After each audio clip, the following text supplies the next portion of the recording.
Hey everyone, welcome back. I just wanted to do this kind of introductory bit to Act 2 where we go around the camp.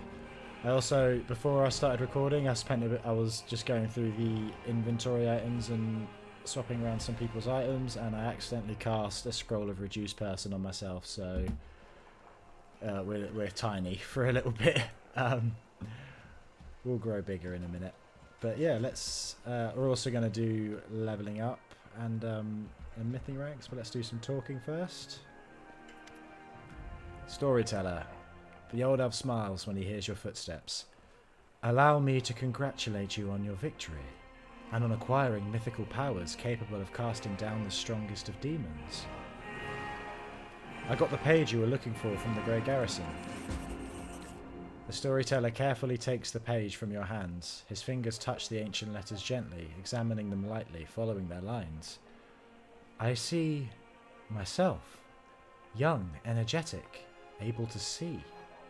Oh gods, have I found the key to my past? Finally I'll find out what my own mind has been hiding from me. The elf's expression becomes withdrawn, the wrinkles on his face soften. Thank you, Nest, and please, follow me to my story. Let us embark on this journey together. The storyteller inhales sharply a few times and begins his story. They are leaving. The people of Keonin faced the coming Earthfall and admitted that they were incapable of handling this disaster. Proud rulers, artful crafters, brave warriors, wise mages and skilled healers, all of them hurry to the gate to Sovereign. Looking around fearfully, a clean, safe world is waiting for them there. My people decided not to fight for Galorian. I am ashamed, and I am sorry for them. Their hearts wavered in the face of the catastrophe, but my will is strong. I am staying. My kinfolk are looking at me angrily. How dare I diminish their decision with my recklessness? My choice makes them cowards, traitors of their own home. One of them, my former mentor, looks at me bitterly. He hands me a neat notebook with a tree bark cover. In case you change your mind. With a heavy sigh, he returns to the line of those departing. Forgive me, brothers and sisters. I watched the gate of the Severian stone close, separating me from them. 1 second. Shows I forgot to change where the audio was coming out of. Not the first time I've done that, but at least I noticed it quickly this time. It's time for me to go. I open my master's notebook. These are his notes about travelling between worlds. In case you change your mind. He hopes the burden I shouldered voluntarily will be too much. I will lose heart and find my way to Sovereign. That will never happen. My mouth set stubbornly, I tear my master's notebook to pieces. I use my forced pride as a shelter against my fear of what is to come. Why did the elves decide to flee, not fight? The storyteller's lips purse with disdain. They are afraid to lose what they have. They were rulers, long-lived and powerful. They valued their lives and sunshine too much to enter the fight with the aftermath of Earthfall. What is Earthfall? Earthfall is the name given to the cataclysmic event in which a shower of meteorites impacted Galarian in 5293. It resulted in the destruction of the human empires of Thassalon and Aslant, which were consumed by earthquakes and massive tidal waves, and the creation of the Inner Sea. The cloud of dust thrown up by Earthfall's impact settled in Galarian's upper atmosphere and blotted out the sun for 1,000 years, creating the Age of Darkness. So it's a meteor strike. Your mentor is a mage? Then you must be too, yes? Yes. I am an archmage, and this title is well deserved. I have acquired delicate mastery and succeeded in many areas of magic. But curiosity has always pushed me forward toward new knowledge since the first day of my apprenticeship. What is the Sovereign Stone? A magnificent crystal, bent into an arch by a mighty hand of an ancient divine creator. Our great gate to other worlds. It breathes power. It dreams of eternity. Why are you angry at your fellow elves? I spent many hundreds of years in Keonin. I have always admired the way my kinsfolk cared for the forest that was our home, but the rest of the world seemed to mean nothing to them. But I love Golarion, all its places, all the forms it manifests in. I travelled widely and then came home and told my kinfolk about my travels, but they weren't interested. They only cared about Kyonin. Their lack of desire to hear about the wider world makes me sad and angry. What happened next? Earthfall happened that night. Earthfall happened at night. I'm standing at the top of my tower, many miles to the north of Kyonin, and I see a blaze far in the south. I hear a horrendous rumble. The air is groaning, giving way to huge rock rushing down on my world. And then a blow. Vibration that penetrates everything, reaching down into the bowels of Golarion and up into the vaults of the sky. Crunching bones, blood from burst vessels filling my eyes with darkness. Drowning in timelessness, along with countless denizens of Golarion. Never before have we been so united in our feelings. When I came round, the darkness remains. My first terrible thought, I'm blind. But no. Little by little I begin to see the stone wall. I am alive. But why is it so dark? The answer is quick. The smell of ash everywhere. The great burnt sacrifice filled the air with incinerated particles of what was recently the continent of Aslant. Great clouds of ash covered the sky, cutting us off from the sun and the moon, dooming us to dusk and at day and complete darkness at night. My heart sinks with fear. Treacherous thoughts fill my mind. Why did I stay? Why didn't I run like everyone else when I had the chance? I clench my teeth and stand up to watch Earthfall. Proudly, like the last Archmage of Kyonin should. Will my world really perish like this? Will I perish? No, that will never happen.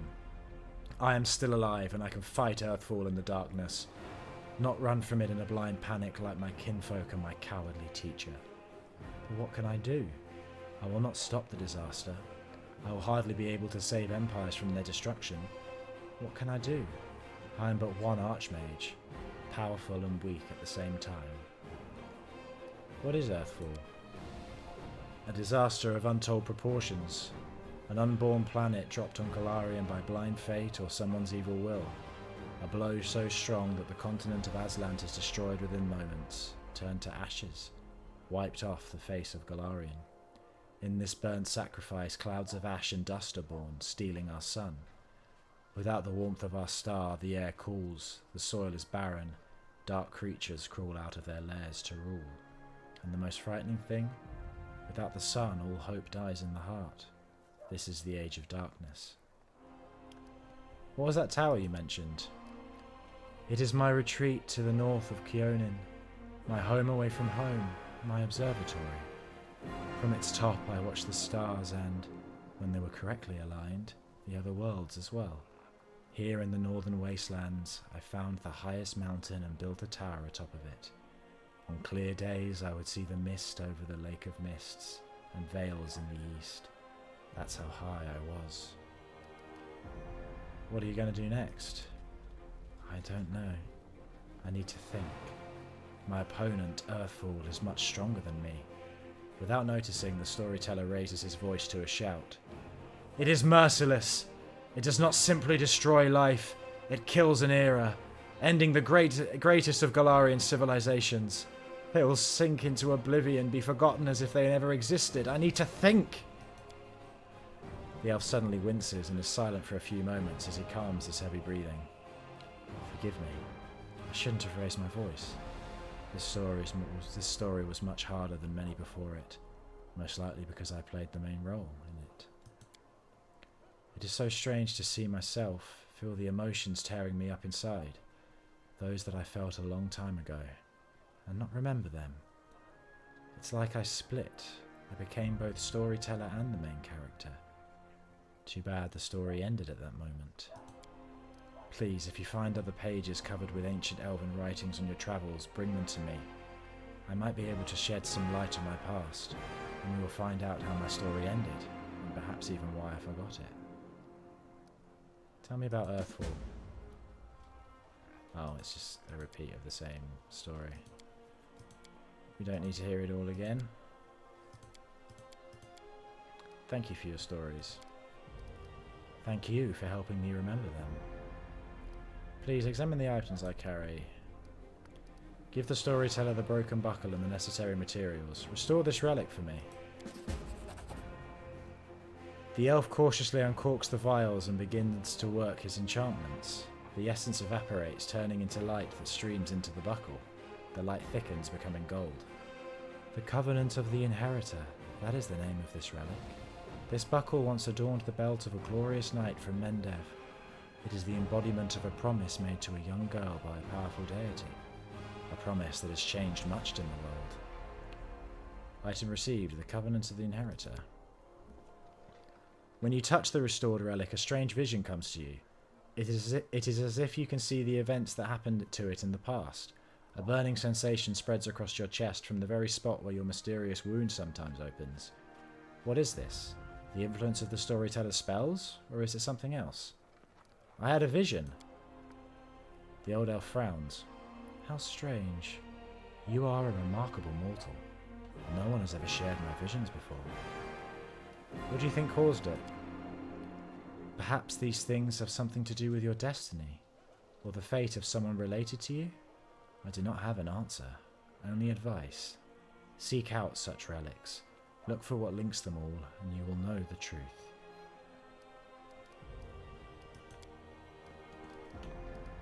I have to go. I wish you interesting adventures. Nenio. I hope we meet Daskari and Baphomet soon. I have numerous questions for them. Let's go into Naran Dendiwar's tent. As we reach full size again. This is Noir Dendiwar's tent. It seems she has brought a lot of unnecessary items along with her.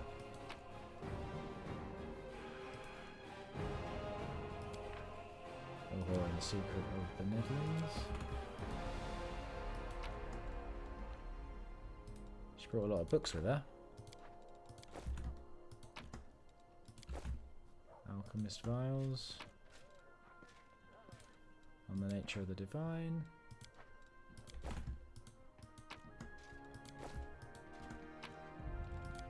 Don't mind me, what was it? I just robbed your tent. Don't mind me, Nuran. Ah, there you are, you dashing troublemaker, you. Darren flashes you a self-satisfied smile. Our short acquaintance is coming to an end.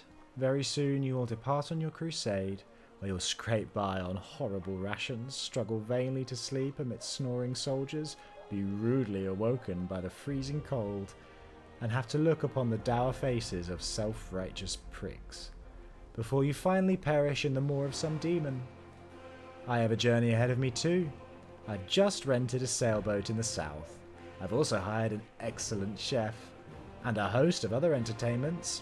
Well, each to their own, I suppose. Darren pauses, then suddenly adds in a more serious tone. You know, I am genuinely sad to see you go. If it sounds like mockery, forgive me. I cannot switch off my venom gland on a whim, you see. But you intrigue me. If only we could have spent a little more time together. But of course, Darren grimaces, not under these conditions.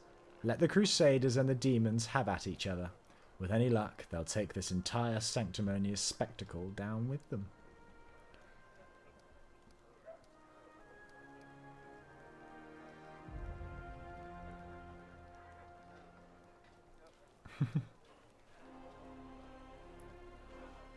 What do I say to them? I'll be blunt, you don't intrigue me, not in the way you obviously had in mind, but you are a valuable companion. You could have stayed in my party.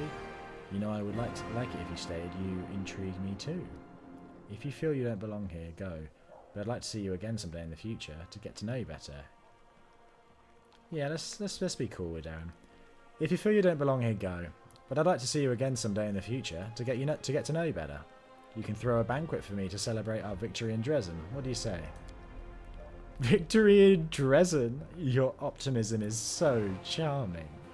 Darren smirks, then seems to start slightly. He continues in a more even tone. Well, should you prove lucky enough to survive, by some miracle, come and find me. Perhaps I shall even remember you. No promises, though. In any case, I intend to wait until the army departs. I do love a good send-off, especially when it is I who is staying and someone else who is heading off to meet a dreary and hopeless end. Sometimes it does one good to ruminate on the unfairnesses of life. Well then, farewell, Commander. I assume I shall be your most precious memory on this most disgusting and exhausting road to the pointless slaughter of battle. Or if not the most precious memory, then at least the most stirring. Darren smirks before instantly losing all interest in you, or at least he pretends to.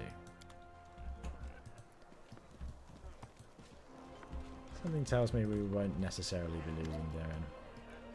Grandma Gretlin, the director.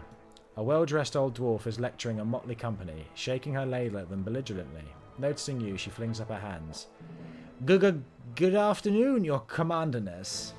Do you remember us? We're the crew from the next door theatre company, the one you saved in Canabris, back when you weren't your commander and commanderness yet. As you can see, we've come on the campaign with you. We signed up to clean pots and mend soldiers' clothes. Keeping up a theatre is expensive, so we all have to take side jobs. But we don't stop what we're doing. We're going to put on a play about your legendary feats. Of course, the crowd scenes are difficult. We can't find the people to play the hordes of demons. And we decided against using a ritual to summon real demons. Luckily, we have Master Kem. He's invented a way to solve this problem using sound. Kem the Sound Master. We caught a pig and some piglets who ran away from a burned-out village. The glum and husky half-orc mumbles softly. We put the piglets in a box and scared them a little, and the sound they make is just like an approaching demon horde. But the most important question is, of course, choosing the lead actor who will play the Great Knight Commander. We had a right barney over it, breaking a number of lances as well as a shovel, a rolling pin, and a set of back scratchers. But we just couldn't decide no matter what. Maybe you can help us. We have two candidates that are most suited to the role. One will have the honor of conveying your heroism on stage, Commander.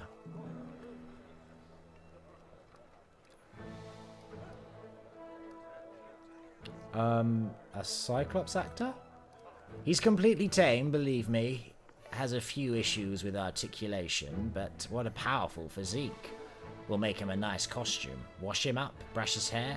Truth be told, in our show you mainly just make short, heroic exclamations at the fateful moment, like, "Onward," or "We'll never give up," or "My heart burns with courage." Lambkin can definitely handle the script. I'm to be played by a gnome? Not a gnome, two gnomes. Rumbledam and Hierophant are twins. One of them sits on the other's shoulders and puts on a long coat so they can play tall characters. They switch places every so often, so each gets their moment of fame, and that way they each only have to learn half of the script. Don't you have any other actors who even vaguely resemble me? We're a small and poorly funded theatre. We only have a few actors, but they're all so talented, one of a kind. I've chosen the ones that are the best fit for your role. Trust my vision. I have more than a few successful plays under my belt. Alright, I've made my decision. The entire crew looks at you holding their breath. I will be played by Lambkin the Cyclops. Wonderful! Sorry we took you away from all the important things heroes and commanders do. We're off to rehearsal. I mean, first we'll wash some pots and then we're off to rehearsal. Let's go, you lazy lumps. Don't embarrass old grandma now. Always watch your back. I think a Cyclops is the perfect role for Nest. We took back Canabris and we'll take Drezen too. Well, Sealer's having a laugh. A group of soldiers is talking loudly, laughing joyfully and passing around a flask. Sealer. So picture this. My sword is by the fire, there's 2 goblins about to snatch it, and 3 more are digging through my tent. And I'm sat in the bushes wearing just my mail shirt, wondering what the blast to do. An old mercenary taught me about the mail shirt.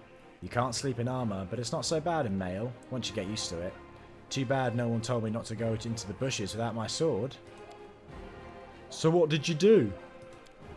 What did I do? I barked like crazy. Goblins are afraid of dogs, you know. So they all went wild and started running around. I spot my sword and they spot me. So I jump over to the fire, wearing nothing but my mail shirt. And I grab my sword and I yell in my big tough voice, "Oh, Inheritor, grant me the power to crush these filthy creatures." My sword shining, the goblins are screaming. I jump to attack them and they fight back. But I fought them off somehow. But ever since then, I never take a step without my weapon. Seela takes a sip from the flask. Haha, that's some story. Hey, stop gulping, leave some for us. Irabeth, we've only just set off and you're already drinking, and with the Queen in camp, stop this at once. The knights quickly snap to attention. Seela raises the flask and says loudly, "Right you are, Commander Tirabade. We are but drinking to the Queen's health." Yeah, we're not going to tell Seela to show some discipline. Take Seela's flask. Give me a sip too, to Her Majesty's health. Irabeth rubs her forehead with the palm of her hand.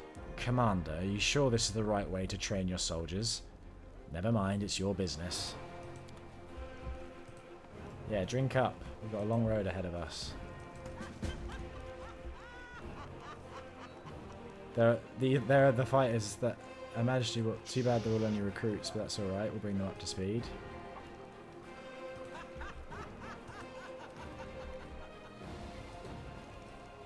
The field medic's 10. Let's have a look. This is the field hospital. Alas, the clerics of Canabra suffered especially heavy losses, so we're in desperate need.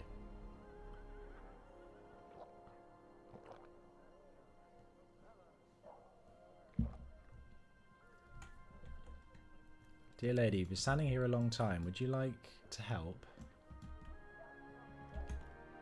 Who? Me? No, I definitely would not. Beautiful day, isn't it? Yes, Camellia, it is a beautiful day.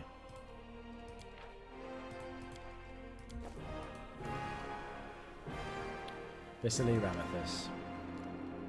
Visali Rathamus, a stout old man with a fuzzy grey beard, greets you with a deep bow. Well met, Commander. You've caused quite the stir. Everyone thought Canabras was done for, but the gods had other plans. That was quite a blaze over the grey garrison, all the vermin running out with their tails between their legs. How did you end up on the battlefield? Everyone here has a story like that, but mine is a rather boring one. Believe it or not, it was bureaucracy. When the old rector of Canabras Temple died, may Adabar rest his soul, the church required a replacement. I volunteered and served for 30 years without incident. I prayed, organised festivals and funerals, brought candles, sanctified water, boring, mundane things that make up a daily routine of civilized society. But then civilized society failed, and it was time for me to go to war. Praise Adabar, who led me through the ruins to the defender's heart.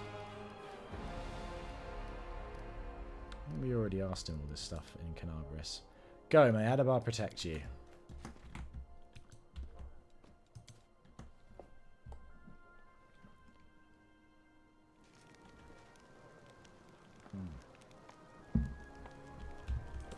Sorry, I just got a coffee on the go.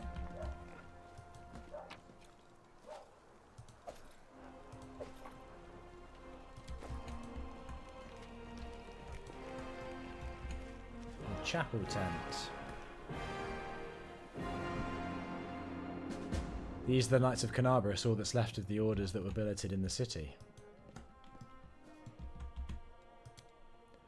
Altar of Torag, the father of creation. What's Irabeth talking about? God of craft and kin, altar of Sairene, the healing light, the goddess of sun and redemption. Goddess of Erastil, Old Deadeye, god of hunting, farming and a quiet pastoral life. Altar of Desna, the great dreamer, the goddess of freedom, travel, luck and dreams. This place has been sanctified, it can help protect about the abyss. Altar of Armade, the light of the sword, the goddess of justice and valour and the patron of the crusades.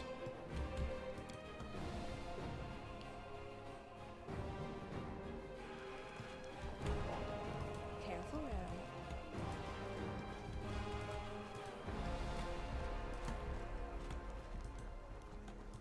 This is the supply train, which is the old quartermaster Wilson Garms. Go to him for supplies.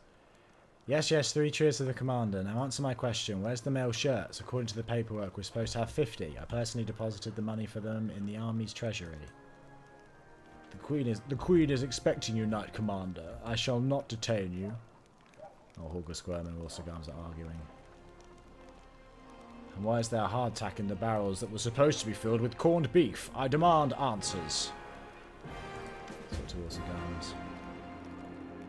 Wilson Garms, the burly soldier with an impressive beard, greets you with a broad smile.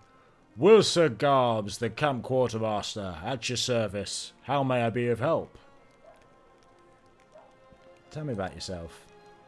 The quartermaster looks away sheepishly. There isn't much to tell, really.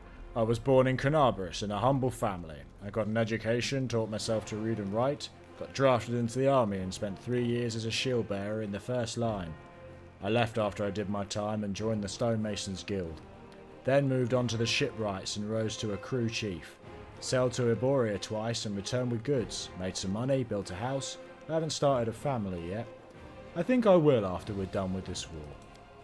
But a few years ago something started gnawing at me. I got this feeling like I needed to go home, that there was a storm heading for my native city. And when there's trouble in Mendev, there's only one thing to do. You go to the recruiter and sign up for the army. And so I did. At first they wanted to make me an infantry sergeant, but then they decided I'd be better fit in the supply department. I can take care of army property, and I'm pretty handy around a warehouse. Not to mention I know how to manage a band of helpers. So that's how I became quartermaster. Wilson gives you a shy smile and shrugs, as if this were a wholly unremarkable story typical of any crusader. What do the soldiers think of their new commander? They mostly tell tales about your unusual power, and they don't shy away from talking about you as a person too. Soldiers are always like that. If Iomedae herself descended from heaven, you bet they'd jabber on about how she grips her sword and how she looks in her armour. Word is that you're a good swordswoman, as good a swordswoman as you are a spellcaster. There was even a heated debate as to whether you wield your weapon with your left and cast spells with your right, or the other way around. Folks came down on the side of sword in right, spells in left, but I bet they can't wait for a chance to see you in action, just to be sure. What are your duties in the camp? A little bit of everything. What's an officer to a soldier? A strict father. So what does this make a quartermaster like myself? Something like their mum, that's what. I make sure the lads have everything they need to defeat the enemy and come back from battle in one piece. Wilson starts ticking off his fingers. That means food, firewood, medicine, tents, mending clothes, fixed weapons. The horses have got to be fed and watered, the camp's got to be fortified by the evening and broken up by the morning. I make sure the wages are paid on time and the wagon wheels don't squeak. And then there are reports. Gods, until you asked, I never realised how many duties I actually had. Show me what you have. We can think about something. Anything we might want to buy? Amulet of Jousting. Whenever the wearer of this amulet declares a knight's challenge... Oh, we're not a knight, so that's not really useful for us. Lesser Gloves of Dueling. These gloves grant their wearer a +1 bonus to CMD against... What does CMD stand for? Oh, Combat Maneuver Defense. Against disarm enemies. If the wearer has the weapon training ability and is wielding a weapon it gives a bonus to, that bonus increases by 1. That's not bad. He's just got something of everything. I'll leave them to it. Ember. I've seen so many happy faces today, it's so good. These are the fighters of the Eagle Watch. I personally chose everyone that's standing here and I'm ready to vouch for each of them. Ember's having a chat with this guy. I'm not going to try and keep up with what they're saying because it seems to be a fool's errand because it skips through too quickly. Albrig. Straighten up, arms to your sides. That's it. 1, 2, 1, 2. That's easy. Lan. Hey Nest, I was trying to say the Knight's commander commands the Knights really fast and I almost twisted my tongue. What are you looking up at the sky for? You think winged demons are about to fall on us? Maybe they will, but I actually just like looking at the sky. Precisely.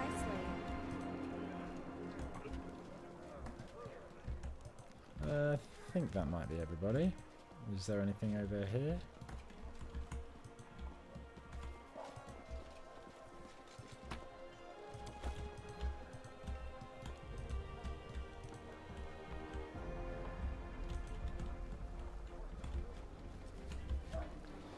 Tirabade's tent. This is mine and Eva's tent. We're both used to travelling, but the Queen insisted our tent... Oh, just go through that way too quickly.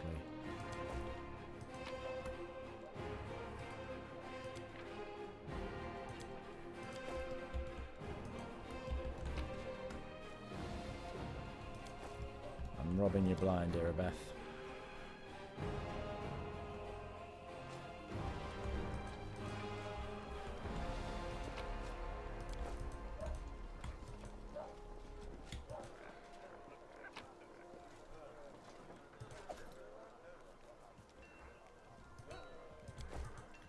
Okay.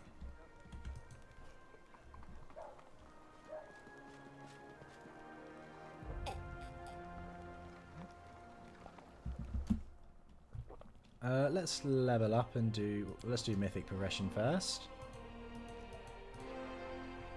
At the moment we don't actually pick our mythic path, we just have the baseline mythic power. I think we're going to go for Instrument of Freedom though, because that is you can pick any of these that you want, but each of these is sort of tied to a certain mythic path. Like Close to Heaven is Angel, Close to the Abyss is Demon, Bit of Fun is Trickster, Dance Macabre is Lynch, I think, Forced Reality must be Aeon even, and Instrument of Freedom. Mythic characters that draw their power from freedom gain an ability to unleash a bolt of energy from Elysium itself. Targeting an ally or a foe within 50 feet is a ranged touch attack. This bolt deals 4d6 plus 2d6 per mythic rank points to damaged enemies.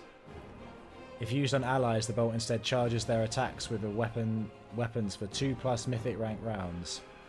Companions' attacks with weapons deal an additional 2d6 points of holy damage on hit and count as good for the purpose of bypass damage reduction. Those characters can use this ability 3 times per day plus 1 extra time for each mythic rank beyond the first. On the second mythic rank, those characters become closer to the Azatas that live in Elysium, gaining resist electricity 20 and +4 bonus to their saving throws against mind-affecting effects. So yeah, we're going to go with Instrument of Freedom, I think. I mean, all of these are good in their own way, but we'll just stick with the Azata one. And for our first level, I want, for our first mythic ability, I want Spellcaster's Onslaught. Whenever you cast a spell, your next single attack roll and damage roll, if the attack hits, made with a weapon until the end of the round gains a bonus equal to half your mythic rank. And we are casting a lot of spells. It's basically built for this class. You can even see on the image it looks like someone's a magus. Great. And then let's level up. So I ran into kind of the problem of following a guide to level up, is you don't really pay attention to why people are picking certain things. Because I picked combat reflexes as my bonus, Magus Feat, and then realised that if I did go into Duelist, like I was sort of planning, Duelist gets combat reflexes for free. So, kind of wasted a feat. But the more I think about it, the more I think I'm just going to stick with a pure Magus build. Just because I don't really want to have to keep thinking too much about what I do on level up. We'll just keep leveling up these things. Use magic device. I also think I started putting points into dexterity when I think I should have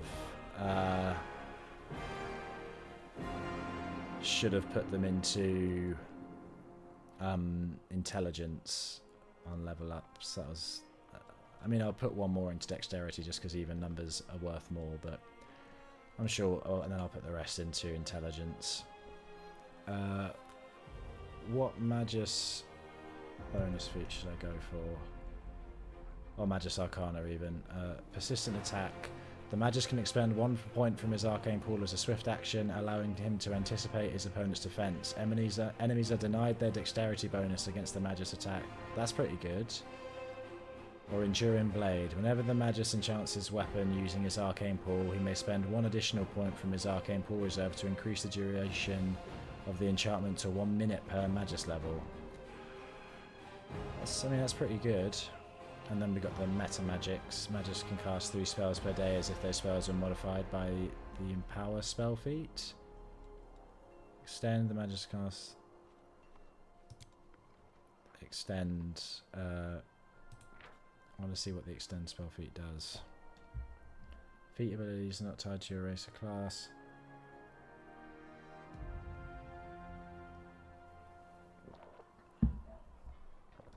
Oh, I'm reading feat. That's right.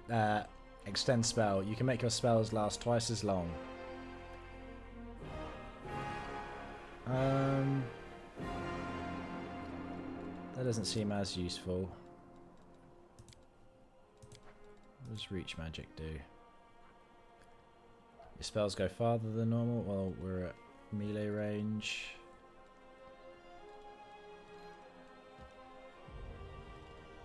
Or Empower. Empower spell feat. You can increase the power of your spells, causing them to deal more damage. I think we'll go with Prescient Attack.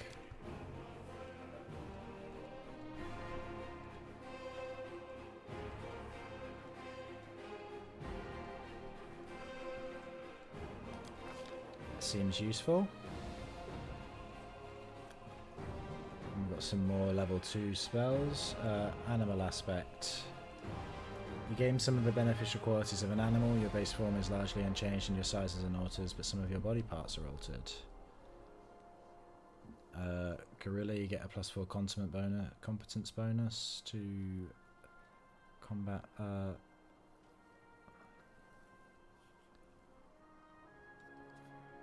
Doesn't seem that useful. I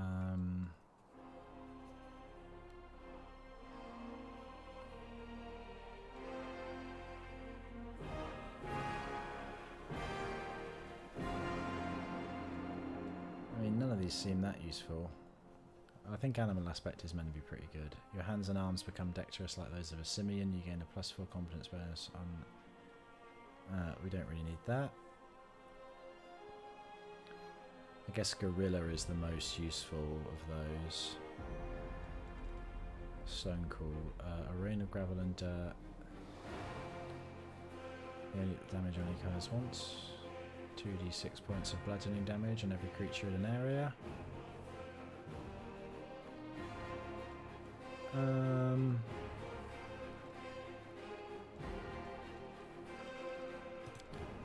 Let's go with Animal Aspect and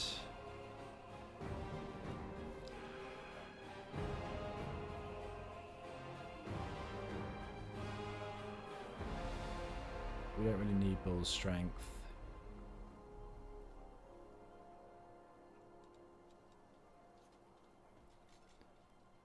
Also reduce the armor's armor check penalty by 1 + 1 per 5 caster levels. So that will eventually negate the cast penalty. Let's take effortless armor. We can always learn more as well, can't we?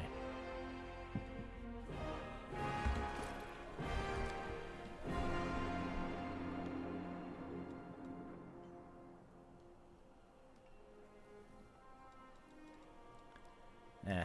I feel like those spells are a bit of a wash, really. I don't know, we don't want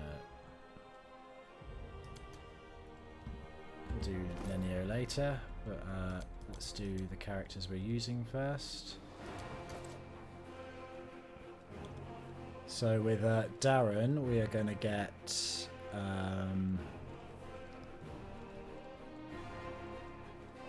find it, second mystery, and then nature, because this will allow us to get him a pet, which is very good. Not to a level 7, mind, but still definitely good.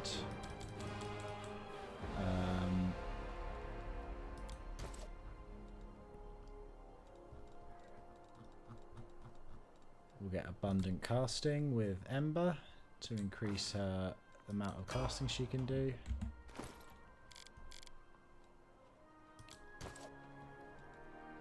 We'll get, for Ulrich, we'll get Master Shapeshifter. Whenever you become the target of a polymorph effect, all the physical ability scores adjustments are modified by +4.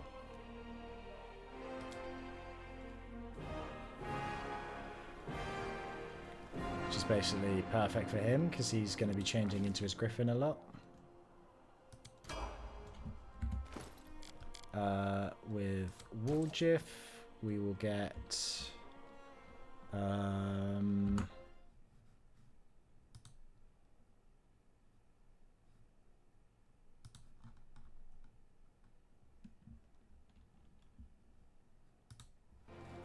we'll go with the abundant casting as well.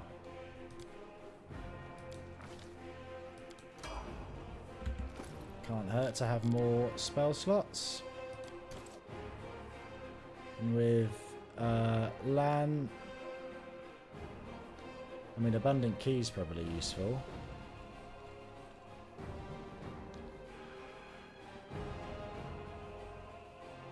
Cleaving shot might be good for him.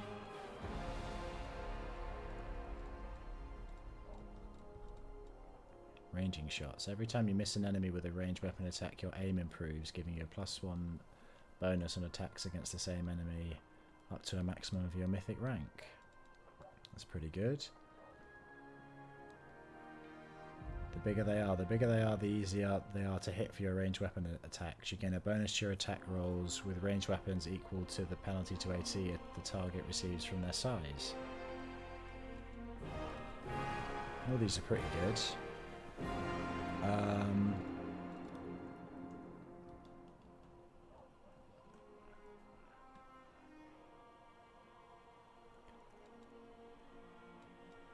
Let's go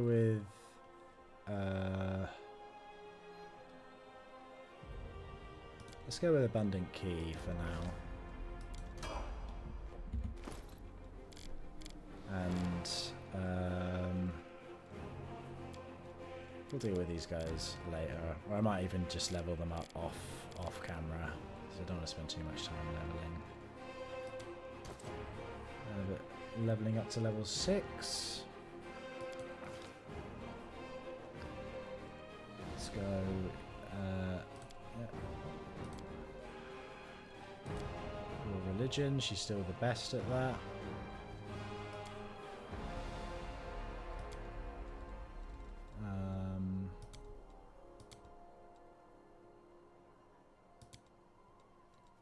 The skill spread's pretty rubbish, really, isn't it?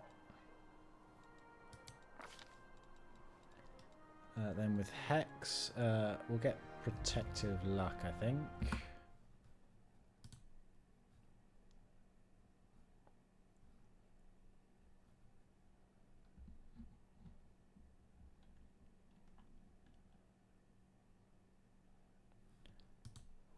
Actually, no, we'll get Cackle, actually. A witch can cackle madly as a move action. Any creature within 30 feet that is under the effect of an evil eye hex, fortune hex, protective luck, or misfortune hex caused by the witch has a duration extended by 1 round. So we can just keep doing, keep the effects extended. We'll get heroism. This heroism is just very good.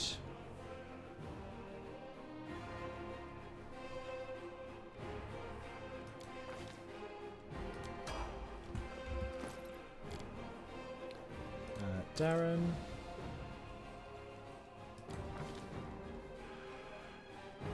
So yeah, persuasion.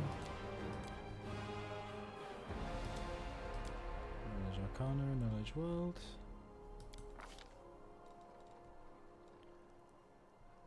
We'll go prayer first, I think. You bring special favour upon yourself and your allies while bringing disfavour to your enemies. You and each of your allies gain a +1 luck bonus on attack rolls.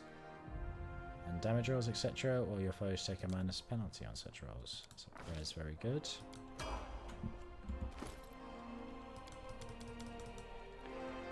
Warjiff.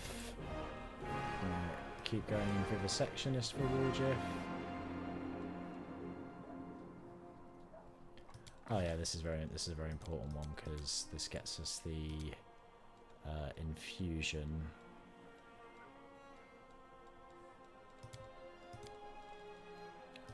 Let's do Knowledge World. Yeah, infusion. The infusion discovery allows an alchemist to use his extracts not only on himself but on other people as well.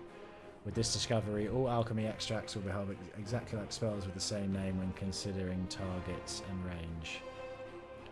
So this is what lets us put our so spells that normally can only be self buffs can actually just go on anybody.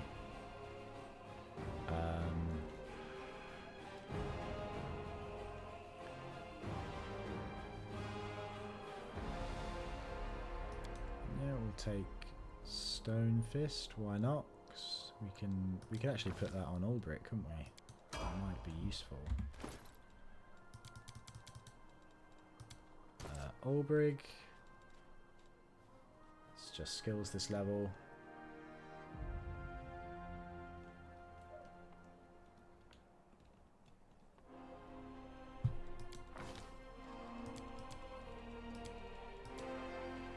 I really like a simple level up sometimes. I mean, it's nice to get more, but at 6th level, a shifter gains the ability to make several ferocious attacks with the same natural weapon. Instead of attacking with all her natural weapons, the shifter can choose a single primary natural weapon and make a full attack with that natural weapon.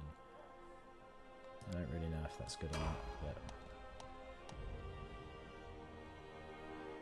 yeah, Ulbricht's base attack bonus has gone up. Nice. And Lamb. Monk Zen Archer. Athletics, Mobility and Perception. Key Power. We'll go Key Power True Strike, I think. Just increases...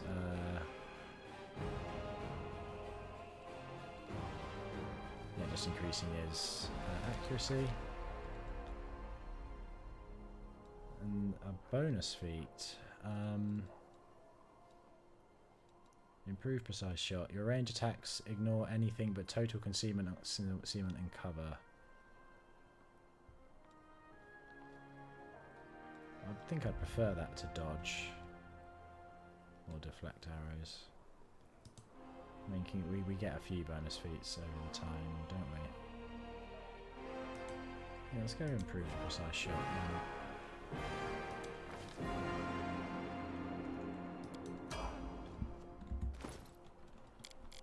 Okay, that's enough leveling for now. I think if I might bump up the others off screen, or just wait for a time where, you know, I'm sure I'll end up using them at some point as part of, like, if I do their side quests and things.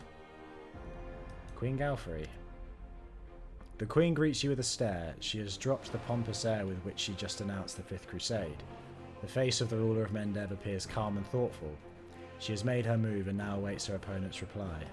Commander, I'm satisfied with the troop review, but I do not expect they will be sufficient for the task. You will have to prove yourself a shrewd leader and hire the necessary troops with the provided funds.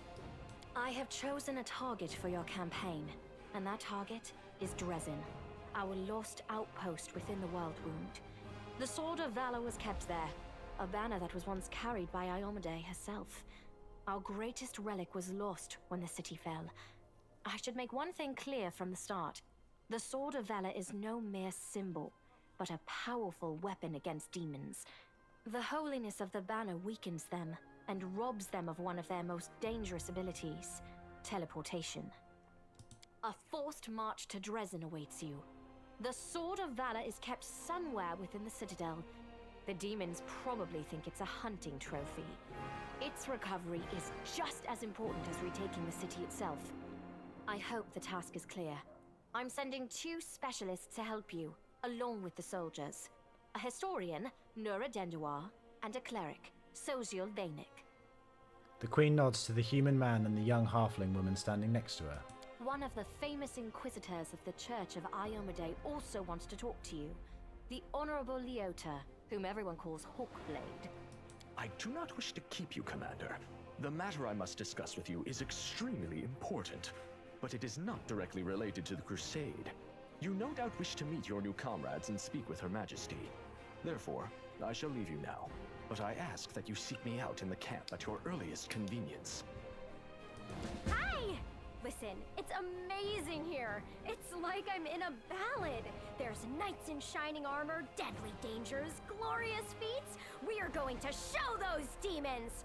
I'm so tired of sitting in a library reading books about history. It's time I took part in it! I like your energy, Nura. I'm glad to help our cause, Commander. If you have some time later, I'd like to speak with you further. Hello, Social. You'll have plenty of time to talk. You're the Knight Commander's people now, her trusted advisors and companions. Now then, will you please leave us? Irabeth, you can go too. When we met at the Defender's Heart, I never imagined you'd make me the commander of a new crusade. Some actions may be deemed bold, or even extreme, and beyond those, there are some you might call the Queen's last resort. I am not a simple monarch. I am at war with the Abyss, a war which has lasted over 100 years. I cannot allow myself the luxury of caution. In you, I see a chance, and I am willing to stake everything on it. However, you cannot blame me for putting you in charge of the Crusade. I only formalized what had already happened in the hearts and minds of many. People spoke of the power that descended upon you and helped you save the Wardstones from corruption and total destruction. Word of this feat quickly spread far beyond the borders of Mendev. There was no other person who could better fit the role of Knight Commander of the Fifth Crusade. I have some questions about my mission to retake Drezen. Of course, I shall answer. How did the demons manage to conquer Drezen? That's a good question. Its walls were built by dwarf craftsmen, and the power of the Sword of Valor protected the city. Alas, where raging hordes failed, a single lying tongue was all they needed to succeed. The demoness Minago convinced a young and ambitious crusader named Staunton Vane that the banner belonged on the battlefield. He went on a daring and unapproved raid, and the banner ended up in the enemy's hands. The city fell soon after. Ever since then, for 7 decades, it has served as a citadel for the forces of the Abyss. Staunton Vane. I saw him at the Grey Garrison. He defected to the demon's side. Oh, really? I wasn't informed of this. After Drezen fell because of Staunton, he was nearly sentenced to death. He deserved it. In wartime, men are hanged for far less. But you have no idea what a terrible sight it is. A raging crowd of crusaders baying for blood. Never have my fighters looked so much like the demons we are fighting. I commuted Staunton's sentence and stripped him of his rank. Not just for him, but for my army and my country. We are not Hell Knights. We do not maintain discipline with public executions. It was a tough choice, I understand. Nah. You punished him with a life of disgrace and humiliation, and that life finally broke him. It's sad but not surprising. You should have exiled him, let him go wherever he wanted. That way he would have either changed his life for the better or realised he had no one to blame but himself. Yeah, let's go with that one. Perhaps exile would have been a more merciful sentence than decades of service among those who despised him. I was hoping he might atone for his guilt with a heroic act, but he likely decided that atonement was impossible, and he might as well give himself over to evil. What forces are at my disposal? Everyone we saw today at the parade. First among them, the Eagle Watch, who remain a powerful force thanks to Irabeth's resourcefulness. Also marching with you are several minor knightly orders, as the minor volunteer units like to be called. And finally, I have personally selected some recruits from Neurosian. They have little in the way of battle experience, but great determination and a thirst to prove themselves. I've always thought that an army benefits from at least one such unit. These forces, as I said, are not enough for a march on Drezen. You will have to hire additional troops with the funds that have been provided to you. But for a brave commander, and I hope you are one, that is just the beginning. If you retake Drezen, recover the holy power of the Sword of Valor, and gain a foothold in the region, then new armies will join under your banner. The Fifth Crusade is only beginning. Many battles and victories lie ahead. It's been decades and no one has managed to retake the city. Why do you think we're different? We have a chance now that we haven't seen in decades. But it's more than that. You created this chance for us by foiling the demon's plans in Canabris. The army who attacked the city came straight from Drezen. Demon hordes from the Abyss are usually encamped there, but many of them perished on the streets of Canabris. We must attack swiftly before they can restore their forces. When the city is free and the Sword of Valor appears before our soldiers, they won't be sending in any more reinforcements. Demons cannot teleport into an area protected by the banner of the goddess. What about long-term goals? Do you know how to get rid of the world wound forever? Now you are talking like a real knight commander. However, answering your question is not easy. To win this war, we must bar the demon's way. There are a few planar rifts leading to the Abyss across the territory we call the World Wound. The best specialists we could find have tried to close them on separate occasions, with no success, as you may have guessed. The World Wound is more than just a chain of portals to the Abyss. We do not understand its nature yet. The methods of rift closure known to magical science simply do not work here. However, we have a hypothesis, and a rather well-grounded one, that we must begin at the source of the problem, the place where the World Wound was opened. The main rift lies through the city of Iz and the Threshold Fortress, deep in the former lands of Socorus. We have never managed to fight our way so far and gain a foothold to allow the mages to explore the origins of the World Wound. So, the next step, after you succeed in Drezen, is an offensive push deeper into the World Wound, with the aim of reaching Threshold, the very threshold of the Abyss. I have no more questions. Wonderful. Well, I do have more, but did you know that the souls of angels from heaven were confined in the Wardstones? I had guessed as much. Many angels fought alongside us in the First Crusade. Heaven was unable to mobilize its full might to aid us, but individual celestials volunteered to fight for our cause. Then one day, they all vanished, saying that they were setting off on an important mission. Not long after, Iomede's herald erected the first wardstone in Canopris, and then the others in cities across Mendev. Even back then, I had nagging doubts, but my faith in Iomede easily assuaged them. It is for us to serve the goddess after all, not to question her works. Nevertheless, I am pleased that you solved the mystery of the wardstone in Canopris, and were able to save this gift of Iomede. It was a deed worthy of a knight commander of the Fifth Crusade. The Queen subtly inclines her head in solemn acknowledgement of your services.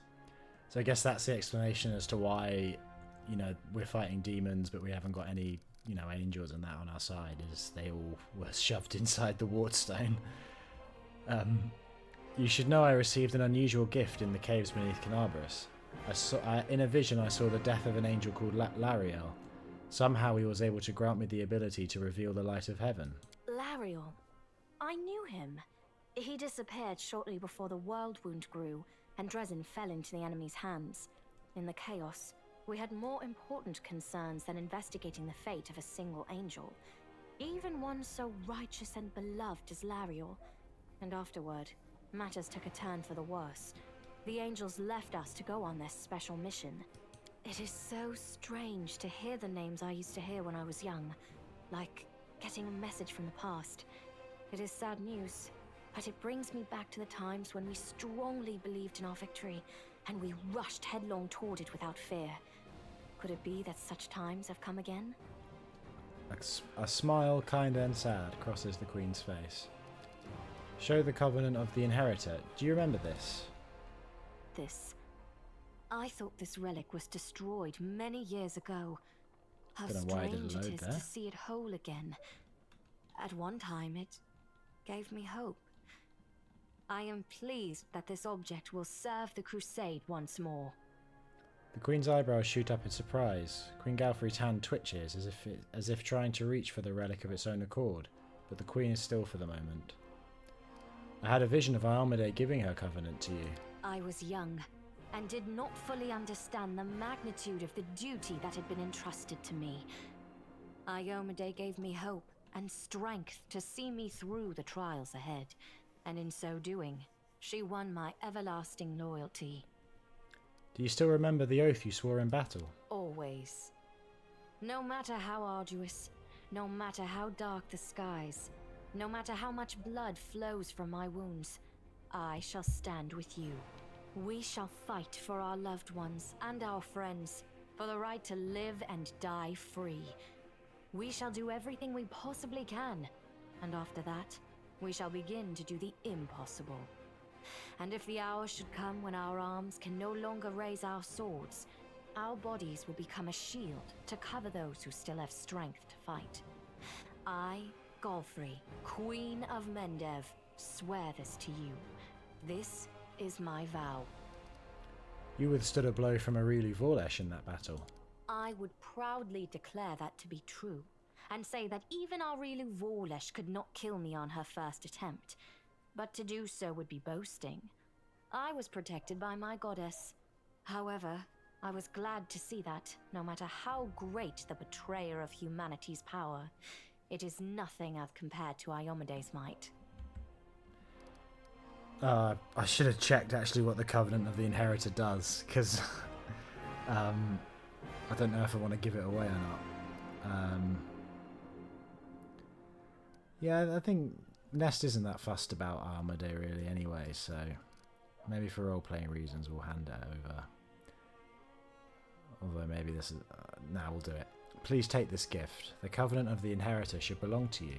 Let the Covenant's restoration into my hands be a good omen for this war. I thank you.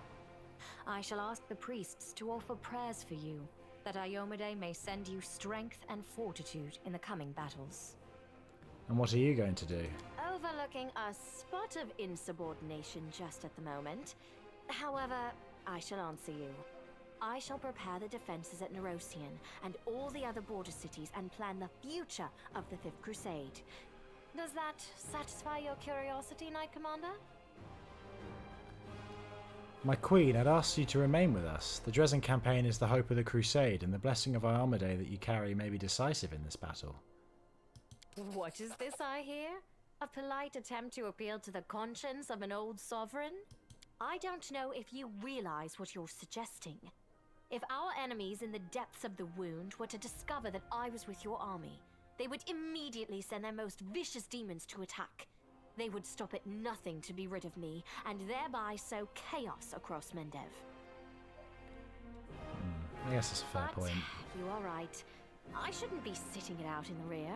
I am a warrior queen, and a queen of warriors. Yet my fighters have forgotten what I look like. Fine. I shall join the crusade, but on my own terms. First, I shall assemble my entourage and lead the parade out of the camp. I shall catch up with you later, along with a few hand-picked bodyguards. We'll change our armor, and I'll become a knight of a minor order and join the troops incognito. Oh, I didn't actually realise that was an option. Until we approach Drezen, no one should know I am among you. But before we storm the city, I shall show myself to the troops and join the battle. Let it be a surprise for the demons. I hope you won't complain of my company on the road, Commander, since you were the one who insisted upon it. Do you have any other questions? For some reason I didn't actually know that was an option. I mean, if she's available as a companion, I'm not going to be using her. But the task is clear. Splendid. Ah, yes. We have one final matter to attend to. It should be rather enjoyable. The Queen gives you an impish wink. Count, there you are. You received my instruction? I did, though I did not have time to read the thing before I was dragged before your majesty. In truth, I was readying myself to depart. No matter. I trust you will forgive your sovereign for the rather brusque summons, especially when you learn what prompted it. As you are aware, she has recently been appointed my Knight Commander of the Fifth Crusade. I spent a long while pondering whom to appoint to the highly sensitive post of Commander's Field Attaché and Advisor Plenipotentiary without portfolio. Congratulations, Count. It is a great honor, I suppose. Darren's cool expression wavers, but he seems to not be fully cognizant of what is happening. That, or he is holding himself tightly in check. Chaotic. What a wonderful gesture, Your Majesty. I imagine our dear Count would have been inconsolable if you hadn't given him his chance to serve the common cause. I knew you would approve, Commander. I do approve. I didn't want to lose Darren. The Queen bestows you a smile, then brings her gaze to rest on Darren once more. I had my doubts about whether you were ready for such a responsibility, Count, but your conduct in Kenobris has put my mind at ease. So, you will travel with the troops to Drezen. Only the commander may remove you from your post, but I trust that you will dutifully fulfill her orders and make a good showing of yourself. Especially since word of your appointment, Count, will reach the court at any moment. All of Mendev's nobility will be following your successes in service to the nation, including all of your devoted admirers. I even heard that one bard with whom you are particularly friendly has already begun composing a ballad to honor your heroic participation in the crusade and your faithful service to the commander here. She's rehearsed this, hasn't she? Your largesse truly knows no bounds, dear cousin. I am most gratified by the honor you have shown me. The Count offers a bow, either as a sign of respect or in order to hide his flushed face. Only the barest quiver can be heard in his voice. Then let's get going. May Iyomade help us.